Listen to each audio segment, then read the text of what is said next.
Hello and welcome. Thanks for waking up from your disco nap, your power nap, your Xanax nap, whatever nap you've been taking during the day to get over a little bit of the news that we've had. But thank you so much for joining us for this quadrennial edition of Breaking Futures, which I like to think of as the cicada of political conversations.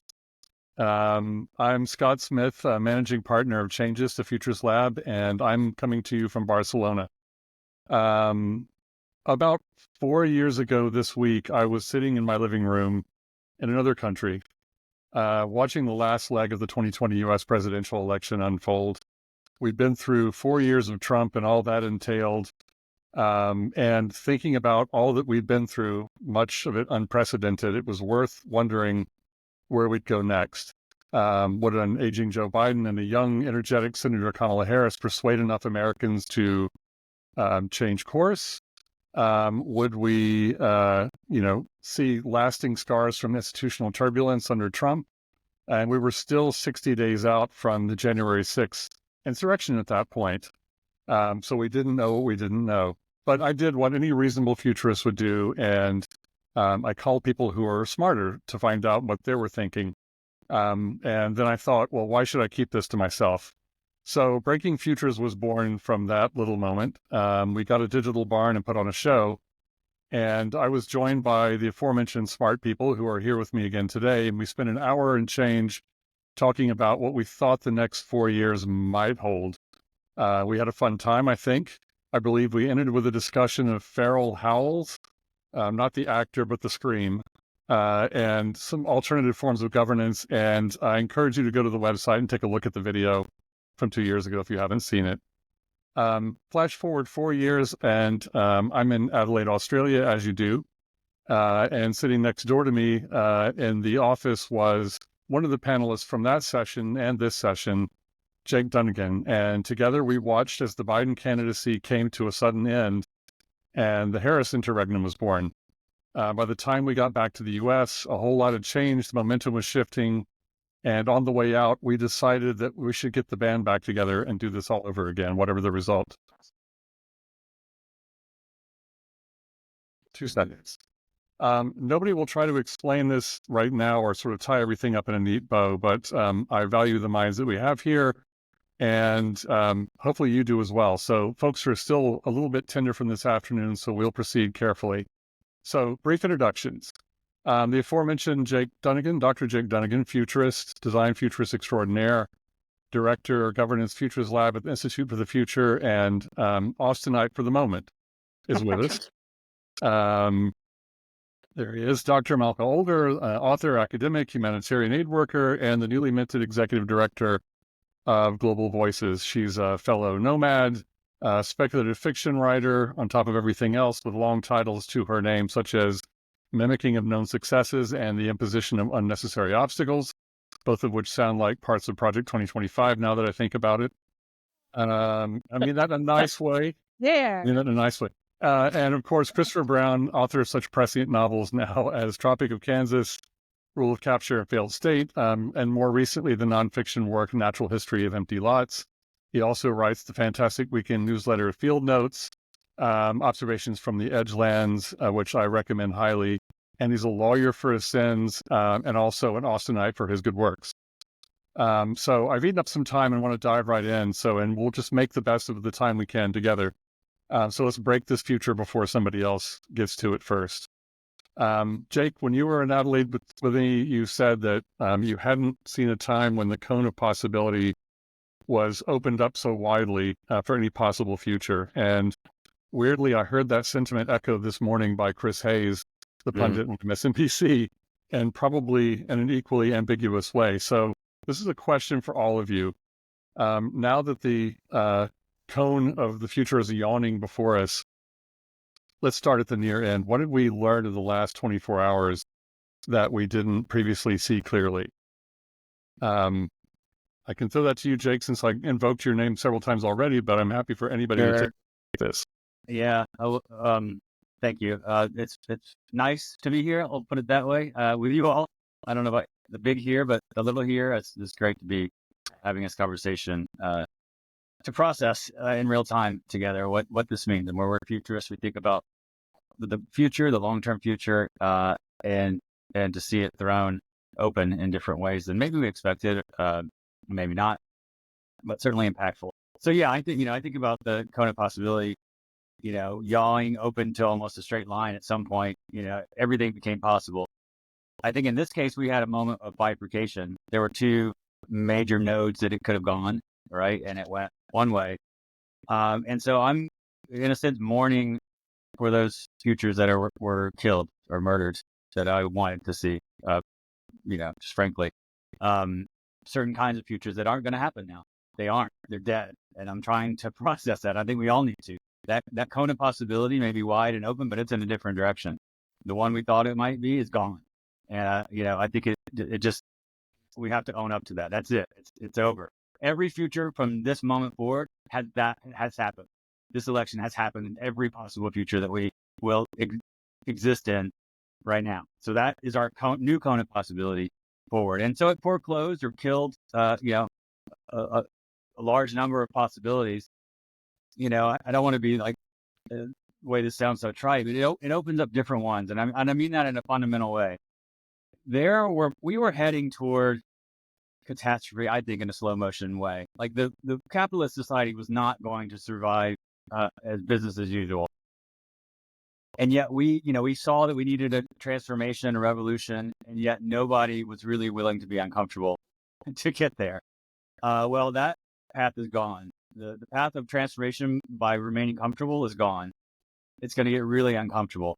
But I also think in that yawing open of new possibilities that there are paradigmatic ruptures and epistemic ruptures that are on the table now that maybe weren't in a more continuity-based reality. And that's, we are staring at the face of the horror of that.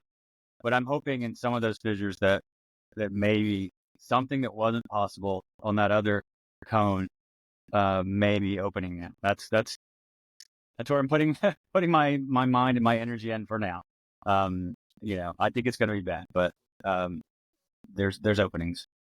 So, Malka, what do you think some of those paradigmatic ruptures that Jake just threw out there for us might be?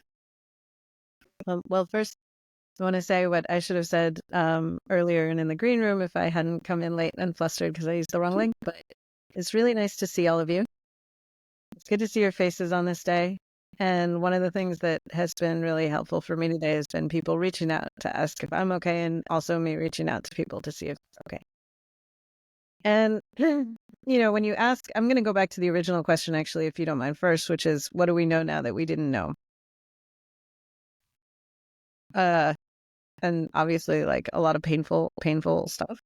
But I think to say that, to say that all those futures were murdered in that second, that's there. But we also, I think, have to look at this and say that this result, this election, is telling us something that was existent. It's not like there was some snap and all of a sudden, as far as we know so far, all of a sudden people voted in a way they didn't mean to, or the votes changed. As far as we know so far, that's not what happened. What happened was people went in and voted. And so I think we know something about a mindset that is very foreign to me, at least. I'm really struggling to comprehend how so many people made that decision. And I think, understanding that is a really important thing to going forward from here. As, anyone who's read me probably knows, the place I usually come back to is the problem of information. And the fact that, people, if we are saying we're going to base our government and the way we rule ourselves on the decision of the people, then it is absolutely fundamental that people have good education and good information. Because without that, what does it mean? It just means manipulation. And I think that we can see that the journalism really, writ large, with a couple of exceptions, really failed us. Both in the coverage of a really dangerous situation, in the coverage of policy that affects people's lives, And then even in the thing that they were doing instead of that, which is the horse race coverage of predictions, was also largely a failure. So we know a lot of things that were very obscured, I think, before last night. And those are important things because this has, at this point, happened too many times in recent history. And clearly some changes have to be made. We have to make changes if we want things to go better in the future. So if we're going to talk about those paradigmatic shifts, we need to be thinking about how we change the way we talk to each other, the way people learn, the way we explain our government, our economy, our situation, our society to ourselves, to each other, and the institutions. We need to think about those institutions that are not protecting us from this happening. From this happening, let me just be clear, from fascism and authoritarianism and also human rights abuses. All, I think, yeah, things that we're all still trying to digest, that we know will be increasing instead of decreasing, at least in the near term. And I should say that, my kind of light attitude coming into this is not a light attitude as much as it was, or is kind of a dark humor, a way of processing some of the things that you're all talking about, because I think there's pretty broad sentiment in a lot of quarters that are similar today. Christopher. Yeah, in my newsletter on Sunday, I shared this story, one of these like family stories I never really share outside the family, about my mother's German, and my oldest uncle, whose name was Hank, his real name was Hongvint. He had who died. He died last year in his mid-90s. He lived in Cleveland, but he had grown up in Germany in the 30s. He was born in the mid-20s. He'd been sent off to a Hitler Youth boarding school when the war began to, so the family would know where he was going, where they'd pick two boys out of the group each night after Saturday dinner to have a bare knuckles fight in front of the group. And then he got sent off to the front. It's like at age 14 or 15, and then ended up over here after the war and built a rich new life. And in 2016, he told us, he's like, I don't understand how my neighbors don't see this as Hitler, that this guy is just like Hitler. Like, I remember Hitler. When the guy who remembers Hitler is telling you at Thanksgiving or whatever, like, this feels like Hitler, it sort of resonates with you.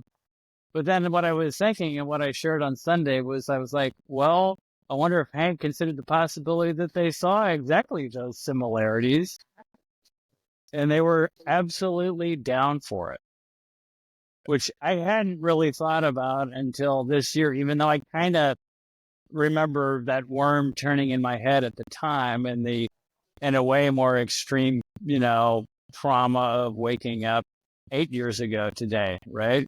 And like looking at my text alert from the broken news media at 3 a.m. or whatever. I think the thing that I've learned in the last 24 hours that I hadn't really completely considered before is the idea that the death of the idea of the future comes at a very high price. Because I feel like, we're all futurists. Two of us write novels that try to use fiction and that kind of narrative as a laboratory to imagine. I think we're always trying to imagine better futures. Some of us do that in a much more applied and real world way. And I've been kind of exploring my own new brain, literally branches off those kinds of techniques. But I feel like we've kind of failed, those of us who are in the business of trying to provide better futures, at filling the gap, the kind of emptiness that's been left by the back-to-back, the death of the end of history, which kind of was sort of the demise of like utopian socialism, essentially, as what had been really the fundamental dipole to conservative pragmatism since the Enlightenment, as this like progressive engine of history that maybe never realized its utopian aspirations, but provides counterbalance to kind of the more primitive and, avarice-based instincts that seem to govern the lives of nation states and their polities. And then the financial crisis, which I think really deeply discredited kind of neoclassical economics and that sort of Pareto optimal utopia that it, had, put on the chalkboard and made us all believe in the 80s and 90s. And what's left is like, no future other than this sort of grim climate future we can all feel starting to settle to roost.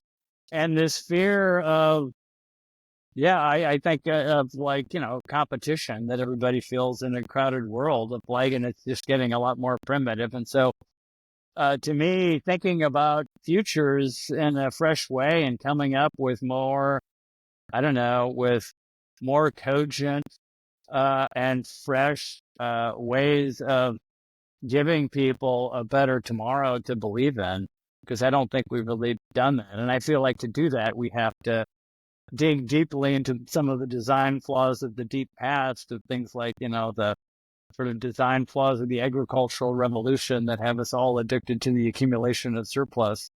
And whether it be, domesticated grains or digital coins. Yeah, so we haven't made the torment nexus like bright and large enough.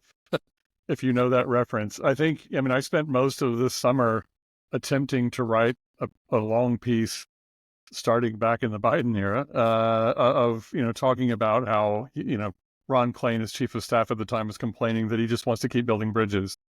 And that's a signal to an older generation of a future, but it's not necessarily a legible signal to, to the people who are going to be coming to the polls. And so, the future, you just said it, like it only came up as a vision in the vaguest of ways, in the most kind of meaning, like more housing and less immigrants is not a vision of the future. It's tiny little,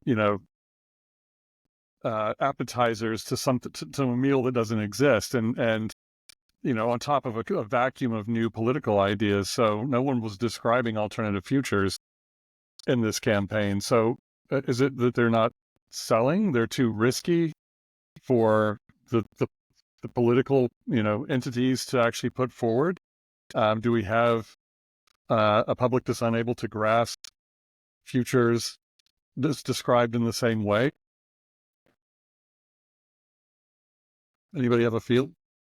I think part of it is that we don't sell people on futures that they view as being coupled with their interests, especially in a period of like intense fear and a lack of certainty about or a sense of dread about the most likely futures. And I feel like, I think people are acting in a fear-based, highly self-interested way, and figuring out ways to give them progressive, egalitarian futures that they see as in their interests is a challenging rhetorical and communications game to play. And I think that I don't know, maybe it's going to take a little bit more. Maybe the conditions need to mature to a point where people sort of see the crisis more clearly and the need for that kind of action. I don't know. Malka, your narrative, you're in the narrative world. Tell us. Well, I was going to say, it's interesting because we see on the one hand, there's this sort of fantasy and rhetoric of conservatism being the past, right? Being about the past and making the future about the past again. And it is this weird fantasy because, of course, what they're describing is not anything like the actual past. So we have one narrative of the future, which is apparently very compelling for some people, masquerading as not really being a future, masquerading as this kind of throwback, which I find, again, really baffling as to why it's appealing.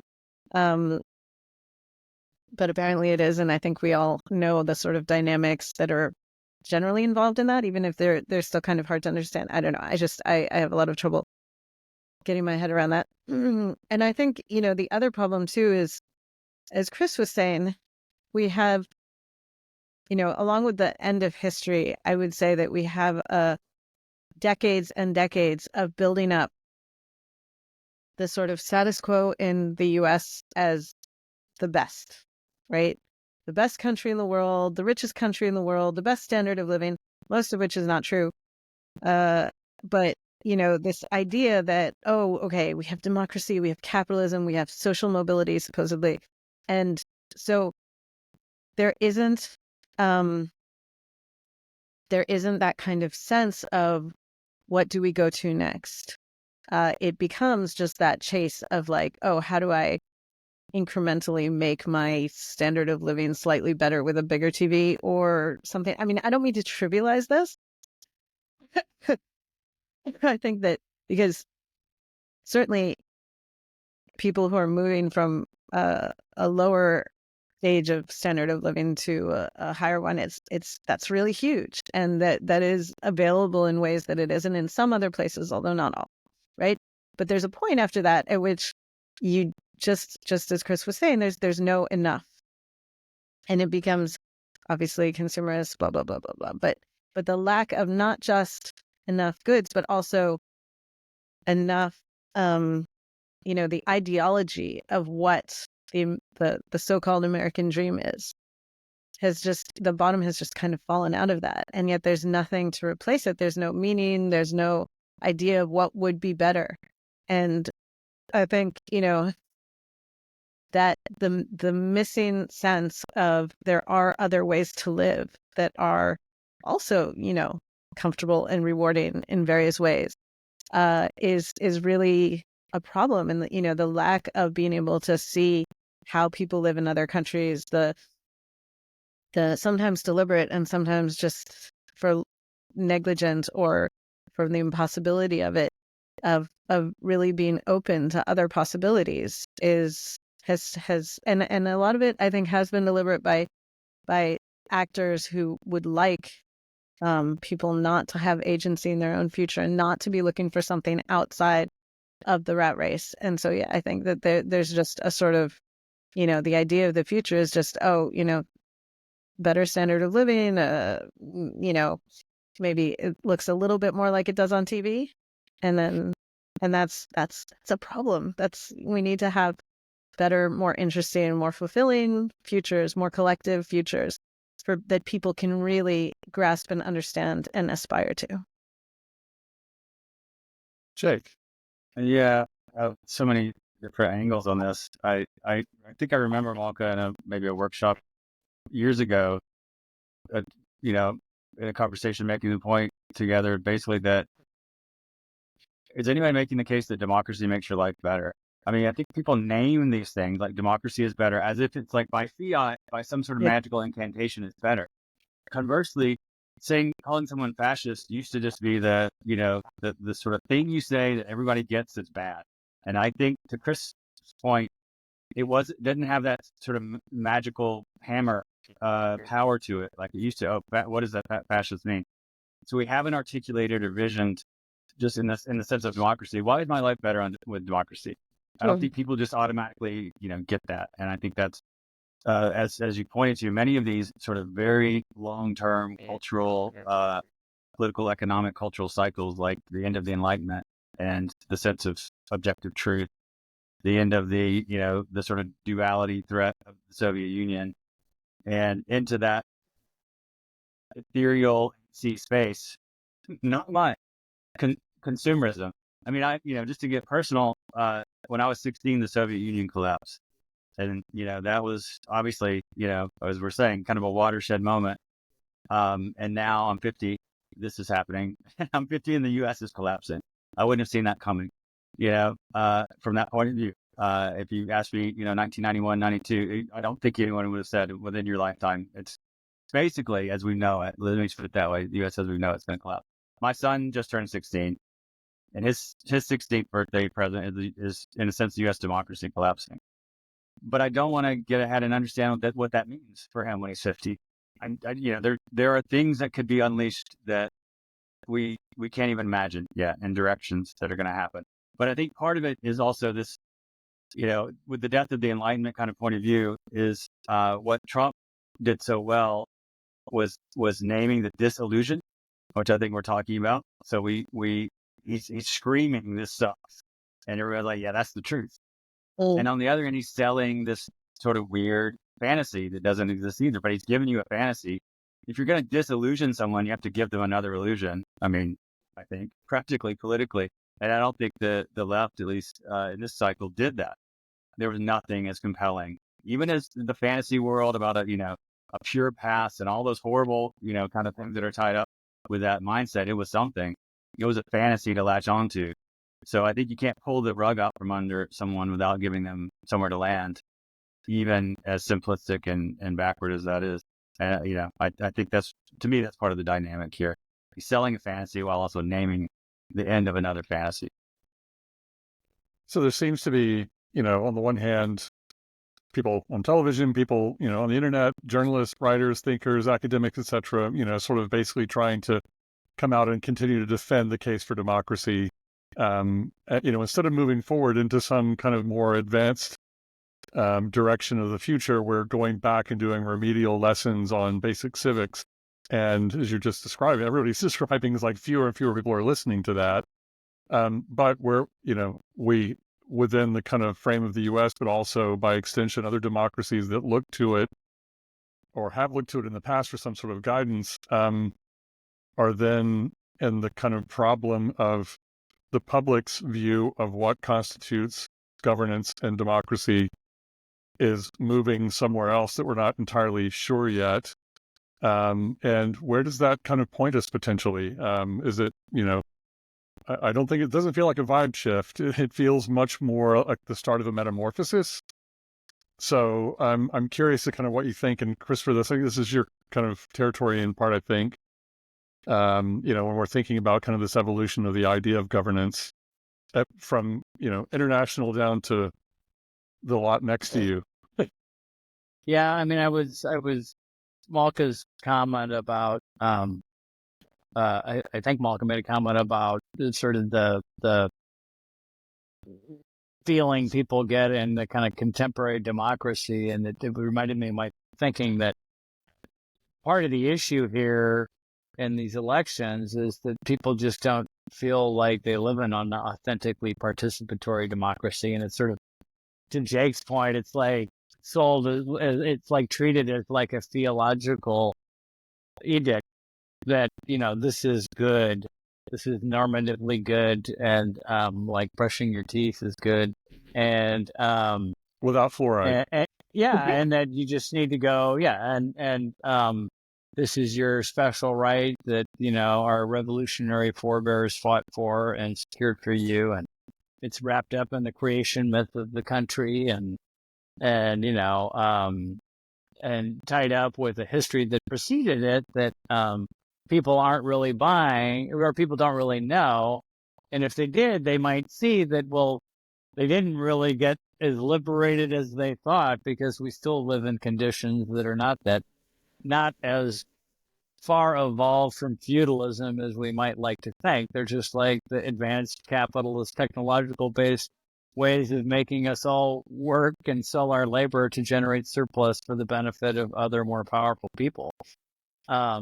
And in a way, the psychology of this election is all about kind of selling that dream of I'm going to get some through this alter ego figure who represents like the made-for-TV version of winning at that game, and the idea that somehow I'm going to come in and help everybody else get it, when in fact it's like the American folkloric archetype of the Yankee peddler that persists throughout all of which originally was like the northerner who comes down to the small southern town with the pots and pans and the gimmicks to sell the people for the kitchen, and swindles everybody and gets run out of town at the end, or the music man, the Harold Hill figure, or the Duke figure in Doonesbury, all those types. But so I feel like the accelerationist, if I were an accelerationist who was interested as I am in the problem of the sclerosis of the American Constitution, the fact that we're living with a document, created in 1789 by people who were the propertied elite of their colony, who made a design, that was primarily focused on protecting, their kind of opportunities to exploit the opportunities that this then, ready for harvest continent presented. in the context of, 18th century communication systems and ideas of human rights, surely like there's an opportunity to design a newer, better constitution. And Malka has done amazing fictional and non-fictional work on that, and Jake has done amazing workshopping around those issues, and I'm sure you've done some of that as well, Scott. So I think you have to think that the kinds of constitutional crises and stress points that are going to be produced by what's happening here, especially with the evident, signs of failure of our judicial system to provide the bulwark it historically has in many cases, that there will be opportunities for what's been a kind of unamendable constitution to maybe get some redesign, but that feels optimistic in the moment, right? What feels like right now is the Constitution becomes a kind of the Constitution of an authoritarian regime that sort of exists in paper, but is interpreted in a way always to reinforce the power structures of those in power. The things that my Argentine in-laws complain, they're like, we left after the dirty war, come here to get away from this kind of stuff, and now here we are again.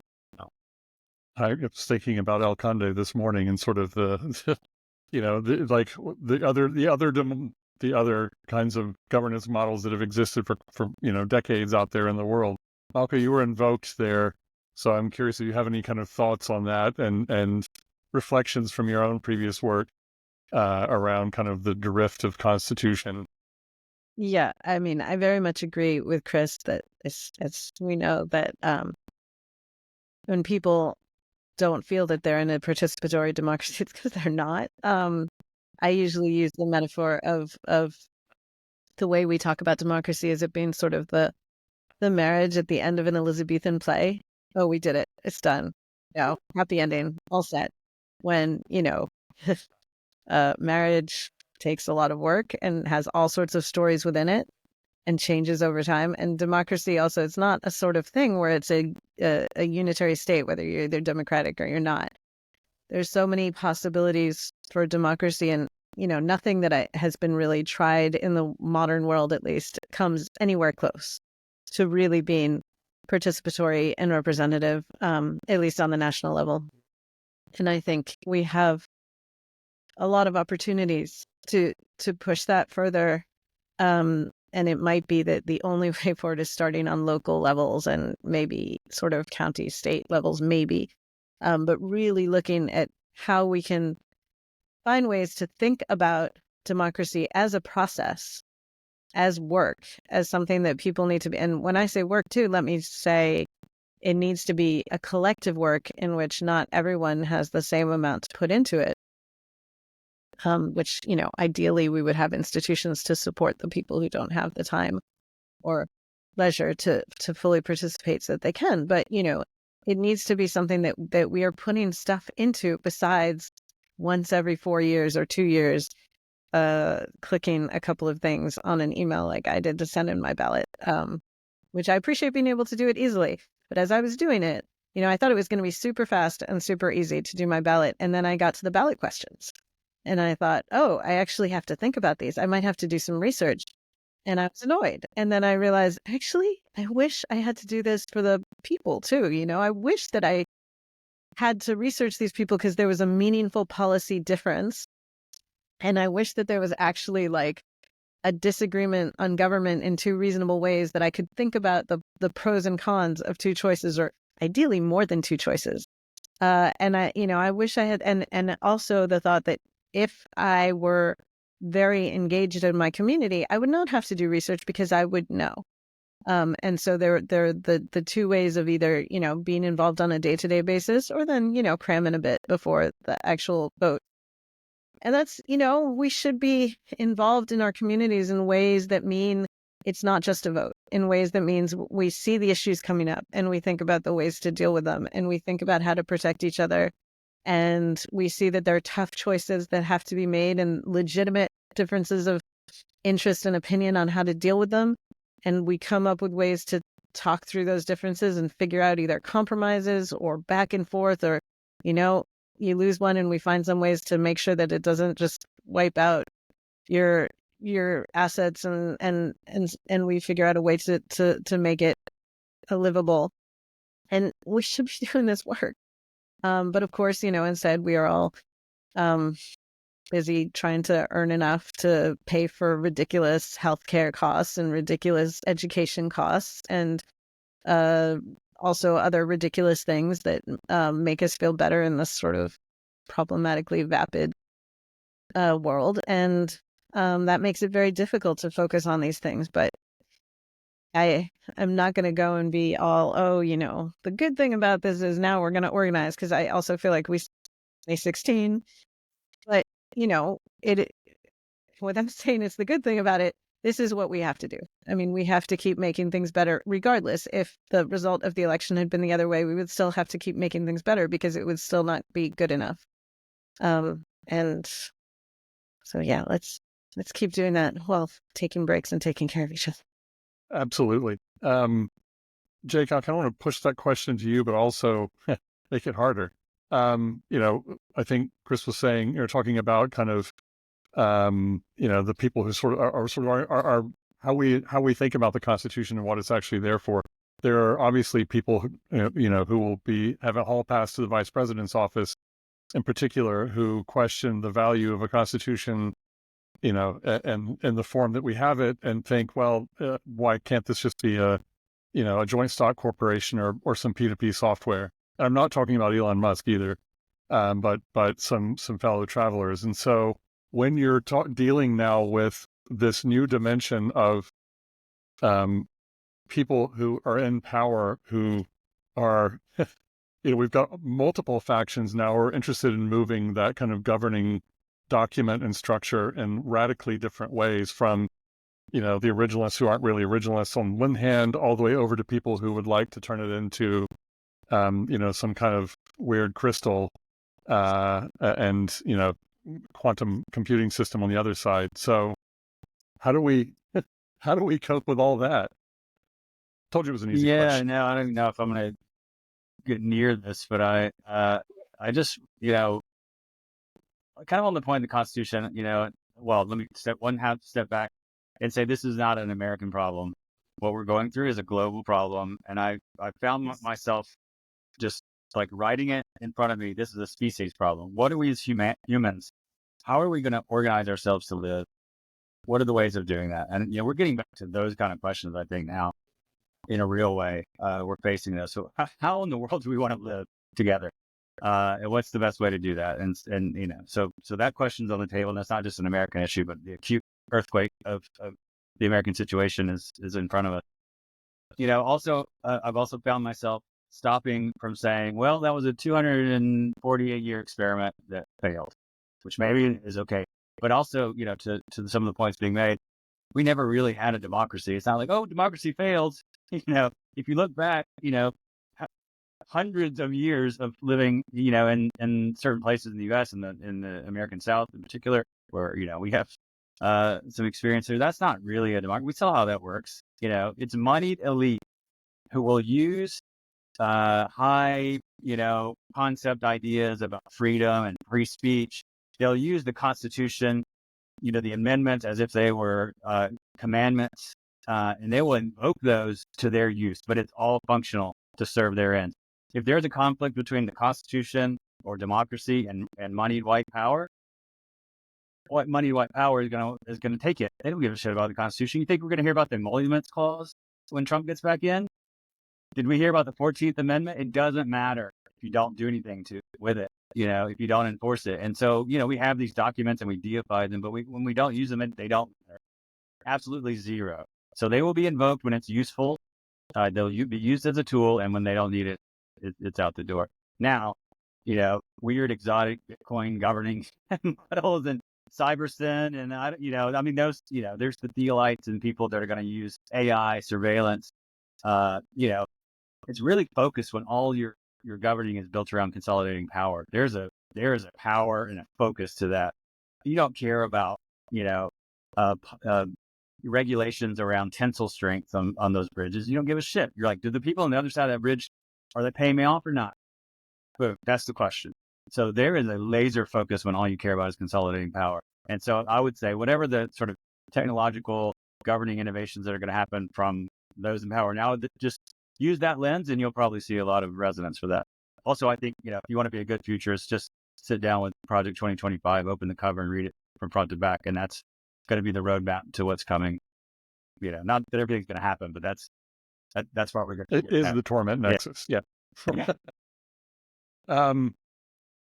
So I guess we start talking about kind of different parties in this. We've talked a lot about kind of government, public. Malka, you work a lot with civil society. You see a lot of what it does around the world.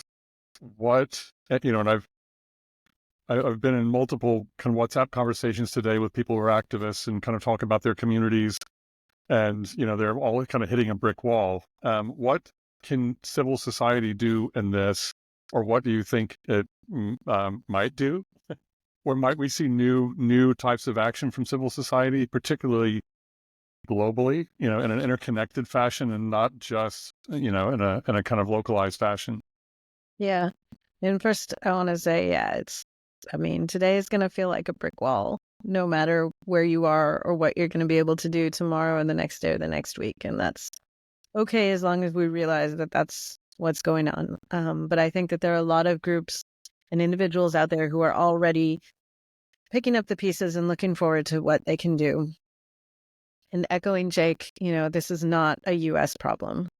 We have colleagues and friends and many of us family all over the world who have been dealing with exactly this. And, often in various permutations and in various degrees. And we have a lot that we can learn from working with the people who are already doing this and dealing with this and fighting back in different ways. And I think, we will absolutely see that in the United States as well.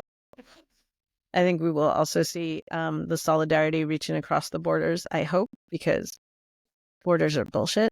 And I think, that the specific forms are going to depend a lot on what aspects of this plan are enacted first and what order, but we know that there are people that need to be protected. We know that we need to bear witness to what's going on. We know that we need to connect and continue connecting across communities as well as within communities. Since we're all here as futurists, I think that there is another important thing, which is to continue to show that this is not the only way it can be, that there are ways, that there are alternatives, and that, throughout history, whenever there have been really horrible people doing horrible things in power, eventually they passed and things got better. It does happen. I think, specifically, though, we need to be showing that this is not a normal way of governing, that it is not, the times when democracy is being used as this fake democracy and the fake use of the Constitution, we need to be showing that is that for what it is, the hypocrisy for what it is, and the using these things as a sop to defend the way that they're behaving, that needs to come out. We need to the fuzziness of all these terms, like democracy, which suddenly means anything that involves an election, like liberty, which so unfortunately is no longer a word we can use, like unity, which is this fetishization of unity is absolutely infuriating. But all of these things, we need, I think, maybe I feel this very strongly as a writer, but we need to be returning precision and meaning to language. This is one of the problems with the journalistic coverage of this whole, not just the election, even all of politics. It becomes something that does not have meaning and is just sort of a game of words. And how do we say this without breaking a taboo? And how do we make the dramatic arc work for us in this article, and then in the feature, and then in the whole season of the election? And that's a big problem. We need to be tying our journalists with accountability and our politicians to meaning behind the things that they're saying. In 2016, I suggested on Twitter, which had no effect whatsoever, and now would have less, there should be a shadow cabinet in the US. I think, we should have people saying this is what we would be doing if we were in power. And maybe the Democratic Party is not actually the right institution to do that. I wish they would, but maybe there's other ways that we can sort of create this contrast between the futures that we lost and the futures that we're going to be going through. And we need to be, there's going to be a lot of work to do, and there's going to be a lot of people doing it. Chris, you've got, I think, a good view of maybe some alternative frameworks, not necessarily governance frameworks, but sort of, you're right there, next to Boca Chica, and you see the way that corporate or interests kind of are able to bend, land and border and control, and you see on the other hand other types of sort of smaller actors who are able to kind of work underneath or around the law in different ways. Like what other kind of, we're talking about how a lot of this has sort of been corrupted down at us, but what other kind of permutations do you think, people might see or be able to take advantage of, or what's interesting that may be a seed of growth? Yeah.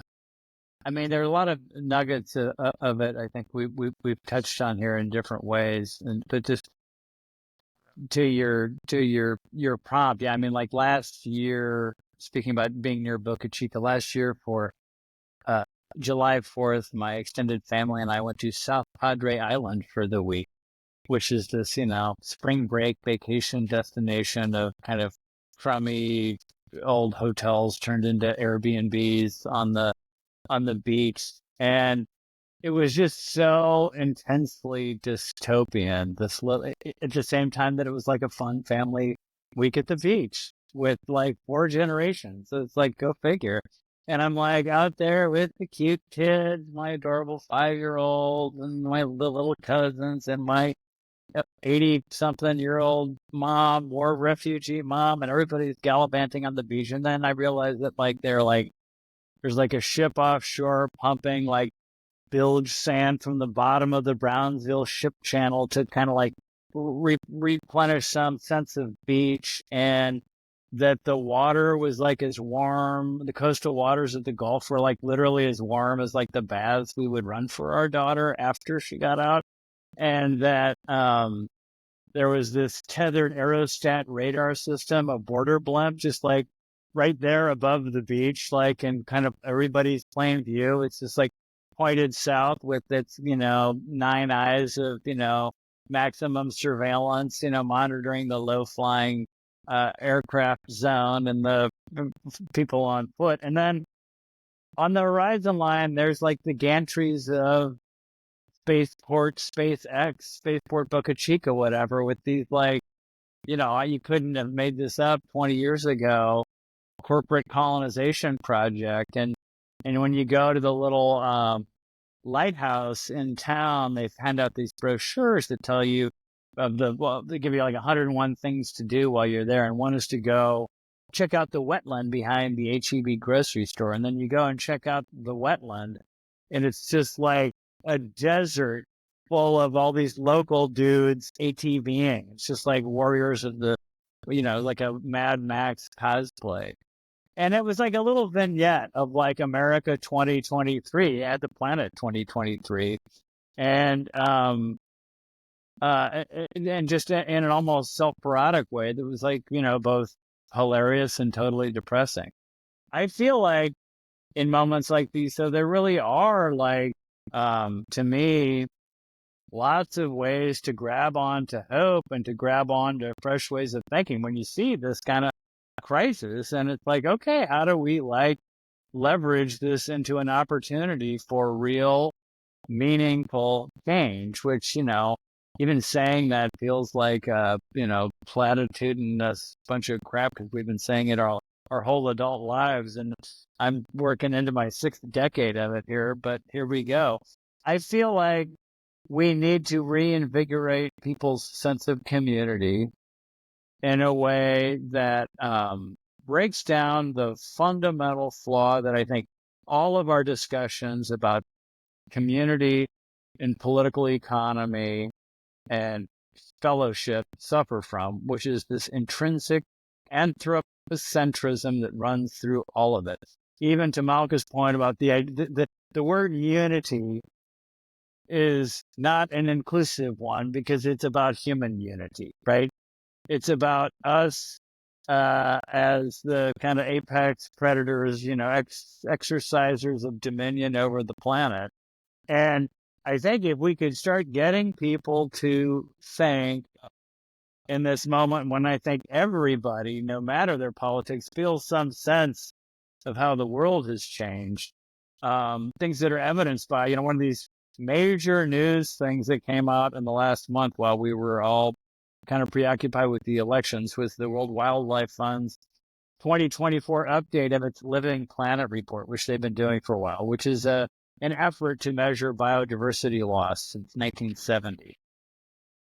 And the new estimate, not to introduce other even more depressing things than the election, but why not? Just to put the election in perspective, according to the World Wildlife Fund, since 1970, 73% of the vertebrate wildlife population of the planet has disappeared. And then you dig in, you download the full report, you see the geographic distribution of that, hemispherically.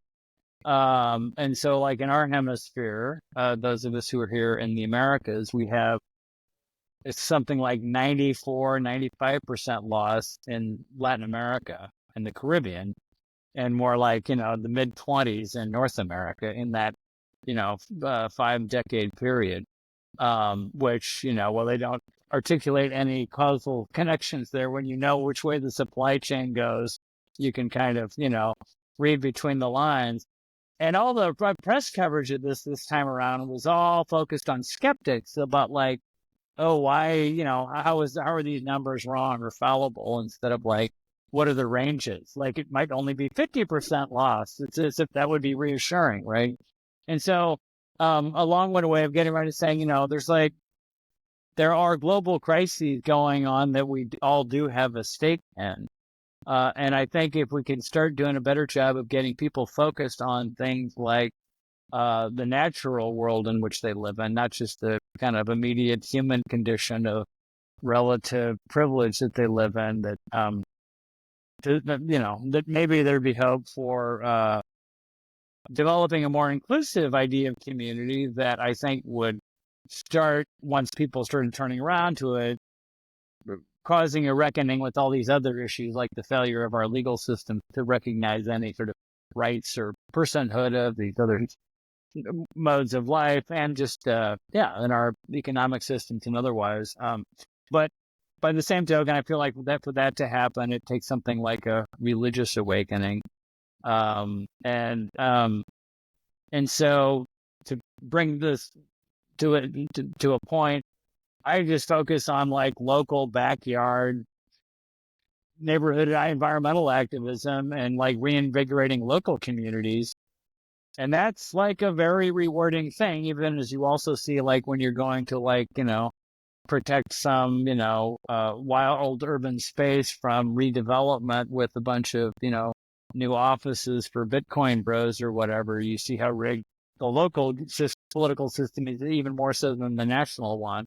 But there are lots of ways to get involved in issues you care about that I think can give you some of the rewards of both getting to know your neighbors, learning how to ally with your neighbors to do things you care about and that you share an interest in, and that can kind of get you out of your own head into doing something meaningful that makes you feel like you have agency in your future, which in the end is how do we give people a sense of agency in their own future? I've seen some interesting calls along that line of kind of rethinking community engagement in the last couple of days. Some people who are having these revelations while they're outdoor knocking and realizing how transactional, trying to just get somebody to get out the vote was if you don't have anything else to give them or no connection to make with them. So it's not necessarily good community building. Jake, just to kind of bring this back over to you again, I always throw you the kind of boomerangs. I mean, I was in your great Future of Governance workshop in Adelaide this summer when you were the visiting research fellow at University of South Australia, and I know we unpacked a tremendous amount that was really, really interesting. I wonder if there's anything that came out of that discussion about kind of future models of governance and what are the kind of atomic pieces of governance that you think we could grab hold of here and maybe ride downstream a little bit and to get in a better direction. I want to, I'll answer that. I think typical answer would be a structural way, and I'll come back to that. But I'm sitting here feeling nothing but energy thoughts. When Malka was saying, there's work to do, and Chris, you're kind of talking about, I don't know, in a sense, finding a little bit of wonder in dystopia in South Texas and communities. We ended our last call talking about a rewilded howl or something like that, and that was the kind of energy that I think was happening in 2020. But I think even going back to the first Trump election, it was like fight back. I mean, I even got like, you're one of the resistance up here on my wall from 2016 to 2017. It's not that energy now. And I was just trying to think about what the analogy is, and I feel like it's like the difference between getting acute COVID and getting through it, and like, shit, that sucks, and having long COVID. And I feel like we have long COVID now, and like, how do we exist? How do we fight when you are beat down and your energies is sucked out? So finding a way forward, like, trudging through with long COVID is kind of like the analogy I have in my mind. But I think you're right, in the sense of getting small. And I feel that too. I mean, Chris, we're here in Central Texas. I was talking earlier to another group about, we lost like 250 people in that freeze a couple of years ago. And that's, Valencia, Spain lost that many in the floods. It's horrific. It's not as maybe as dramatic that, freezing in your home. But we lost hundreds of people.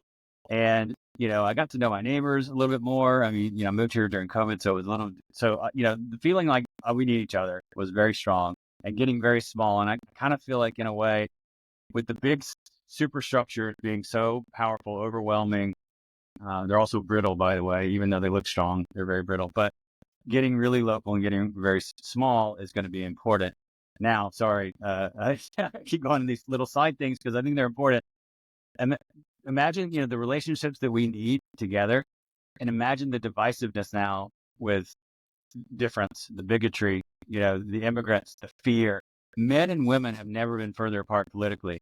Now we're supposed to have relationships with each other locally, where men and women now are, in a sense, at odds with value systems and political. So getting close and getting near and getting to know each other, and yet even those are being strained. Like the kind of one-on-one things that we need. Now there's a little bit of tension there that maybe there wasn't, or is different than it was before. So we've got to navigate through that. Women in South Korea not marrying men and just saying, no, forget it. I'm not going to be with that type. There are big divisions, and good reasons for that. So those fundamental relationships that we used to say we're going to build from the bottom, from one-to-one relationship and family, and those, I think those pillars have been pulled out, and I'm not sure we have a replacement for those either. Okay, that was kind of a way to go, but I do want to answer the structural part, Scott, which stood out in high relief to me from this election, is that Missouri voted for abortion rights. Arizona voted for abortion rights, and they voted for Trump.